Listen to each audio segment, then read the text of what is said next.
사랑하는 방송가족 여러분 안녕하십니까? 저는 인천시 주안동에 있는 인천영락교회를 섬기는 한은택 목사입니다. 어렸을 때 역사를 공부하면서 제일 황당했었던 말은요. 북어랑 한국인은 3일에 한 번씩 패야 말을 듣는다 라는 말이었습니다. 북어랑 한국인은 3일에 한 번씩 패야 된다. 일제강점기 시절에 일본인들이 우리 한국인들을 평가절하하고 또 40년 동안 통치를 받다 보면 그 일본인들의 평가절하하는 것들이 한국인에게 자연스럽게 스며들어서 스스로를 자조하게 되고 또 낮추게 되는 것이죠. 북어랑 한국인은 3일에 한 번씩 패야 된다. 우리 한국인들도 그렇게 이야기를 했던 것이에요. 여러분 근데 이것이 영적으로 똑같습니다. 영적으로요. 사탄이 계속해서 우리에게 잘못된 자아 인식을 심어주면 우리는 우리도 모르게 그것에 물들어 버리게 되는 것입니다. 네 인생은 보잘것없고 패배자이며 하나님이라도 네 더러운 성질은 고칠 수 없고 너는 죄에 찌들어 버렸고 너는 도저히 안 된다. 이 어려움은 이길 수 없는 어려움이고 네 자녀 어쩔 수 없다라고 사탄이 계속해서 우리에게 생각을 심어주면요. 이상하게도 우리는 그것에 물들더라는 것이죠. 그런데 여러분 성경은요. 사탄과 정반대의 이야기를 계속해서 우리에게 말씀하고 계세요. 성경은 하나님은 우리에게 말씀하세요. 아들아 내가 너를 지명하여 불렀나니 너는 내 것이다. 딸아 너는 보배롭고 존귀한 자다. 내가 세상을 이기었노라.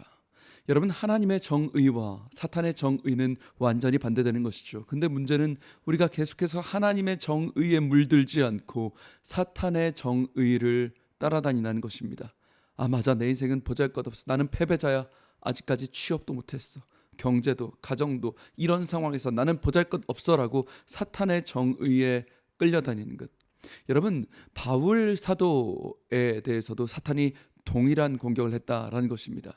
우리가 아다시피 바울은 위대한 사도이죠. 하지만 사도 바울에 대해서 초대교회는 깔아 뭉개는 사람들이 존재했다는 것입니다. 바울의 권위에 대해서요. 바울 저 인간이 스데반 집사님 죽였고 율법도 지키지 않고 이방인들만 전도하잖아. 뭐 바울이 사도야. 예수님을 직접 눈으로 본 적 있어? 무슨 사도야? 라고 바울을 깔아 뭉개는 거예요. 바울에 대한 정의를 그렇게 하는 것이죠. 근데 여러분 오히려 예수 그리스도는요. 다메섹 도상에서 강력한 빛으로 바울 사도를 만나 주셨고요. 바울에게 사명을 주시죠.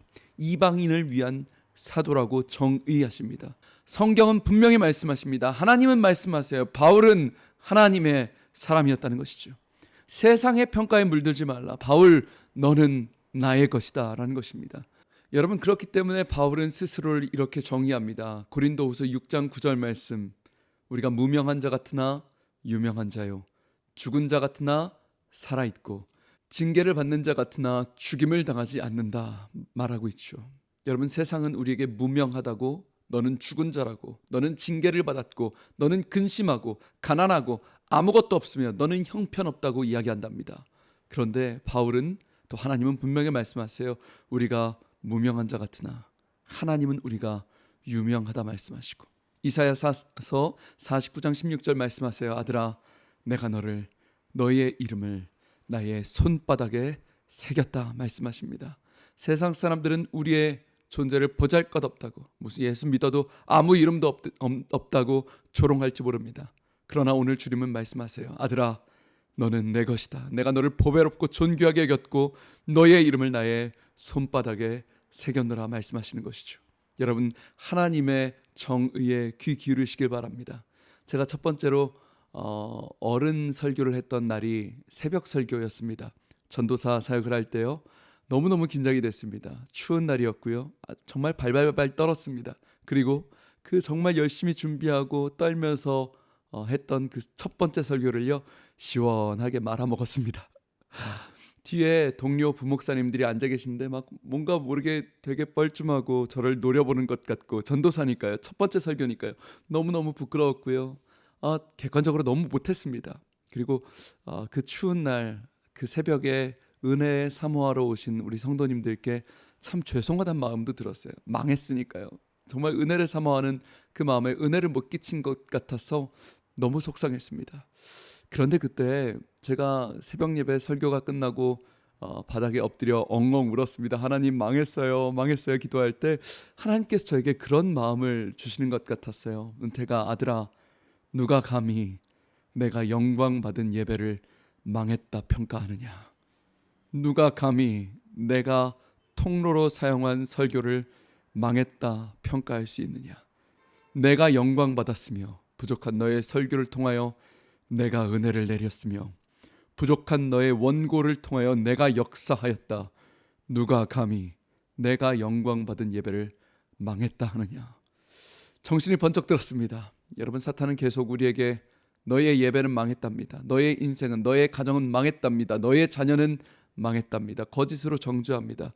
그런데 여러분 기억하십시오. 주님은 오늘 우리에게 말씀하실 것 같습니다. 누가 감히 내가 존귀하다 한 나의 자녀를, 나의 가정을 보잘것없다 평가하느냐? 여러분, 주님은 끝까지 우리를 포기하지 않으시고 붙잡고 계십니다. 사랑하는 방송 가족 여러분, 이번 한 주도 주님의 음성에 귀 기울이십시오. 주님의 정의에 물들어 가십시오. 사탄의 정의가 아니라 하나님의 정의에 물들일 때 존귀한 하나님의 능력을 힘입게 될 줄 믿습니다. 지금까지 저는 인천시 주안동에 있는 예배에 목숨 거는 교회 인천영락교회 한은택 목사였습니다. 감사합니다.